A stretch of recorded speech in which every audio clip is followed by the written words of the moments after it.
John Earle Sullivan, who is a Utah man, who recorded himself on January 6th inside the Capitol, was sentenced Friday to 6 years in prison. Now, I want to read, this is, of course, a Washington Post headline, so I want to read how the Washington Post characterizes this, okay? It says, a Utah man who recorded himself inciting violence and breaking a window before filming the fatal shooting of Ashley Babbitt outside the House chamber during the January 6, 2021 Capitol attack was sentenced Friday to 6 years in prison. Now, I'd just like to ask Steve Baker, who was there and has been talking about this extensively on social media, is that so? Some of that is so. I mean, John Sullivan is easily in the top 5, maybe top 3 most interesting characters that day. Yeah. I mean, he's the guy that had brought with him the label of BLM, Antifa. He has been since accused of being a Fed operative of some sort. His family has been mischaracterized terribly. His father happens to share the same name of an Air Force general who was involved in intelligence operations, whereas his father is actually a retired lieutenant colonel in the Army and not the guy that was involved in intel. So you can see where all of the people like you like to jump in now and make a grand conspiracy out of it. Absolutely.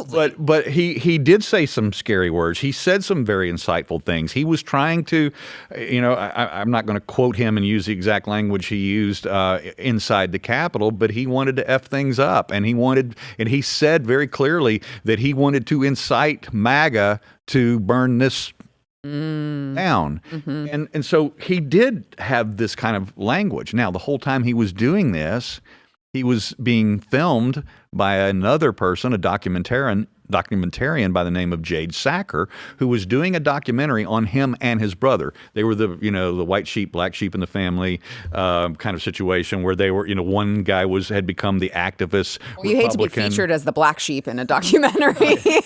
Well, in their case, they're 2 black adopted children into a white Mormon family.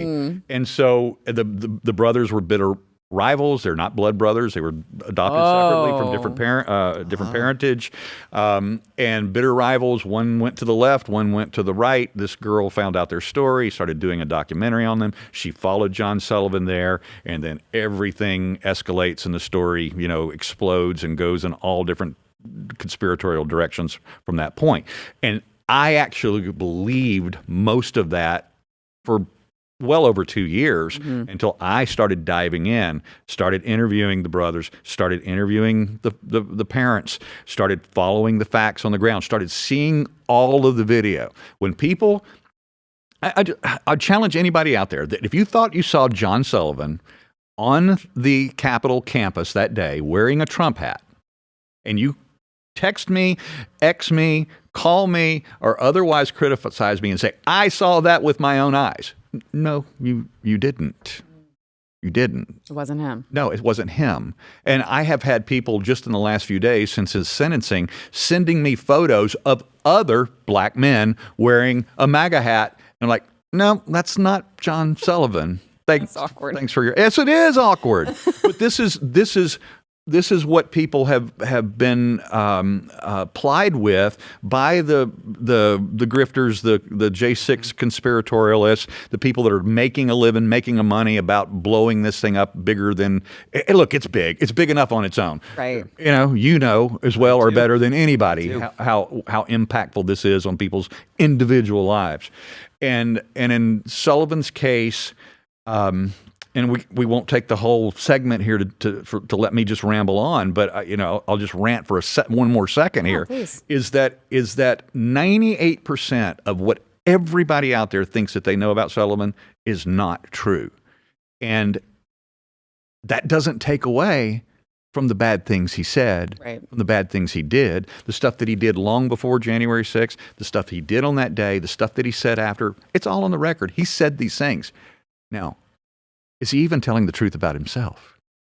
Is he even, when I interviewed his brother lied to me. The GOP brother, the Republican activist, told me a string of lies that I've been able to invalidate just by the video. I don't need somebody else to contradict him.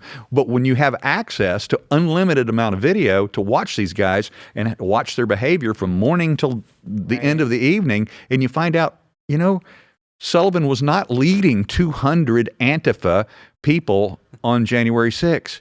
Yeah. He was a lone wolf with a young girl, J6er, following him around with a camera to document that, and he made the most of it by being loud, boisterous, scary words, insightful, because he was trying to make his bones as an activist in that space.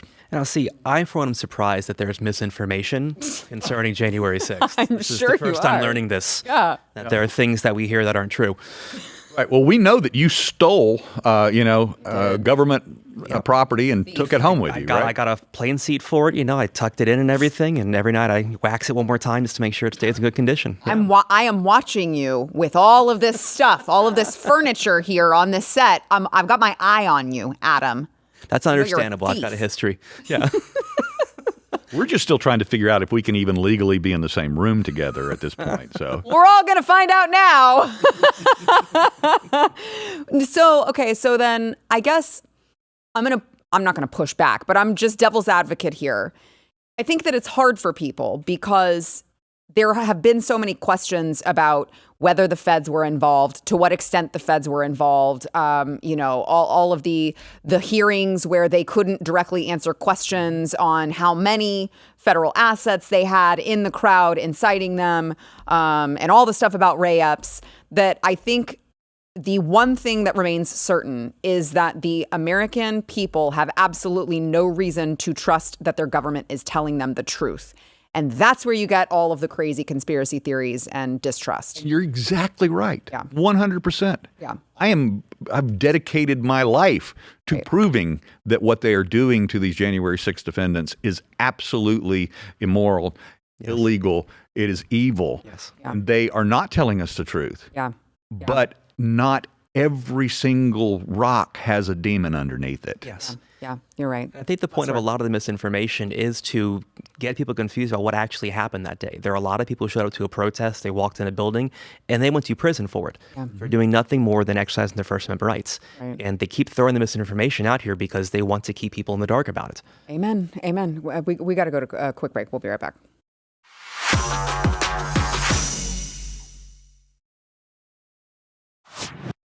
Steve, you mentioned a great point. I want you to go ahead and repeat on air.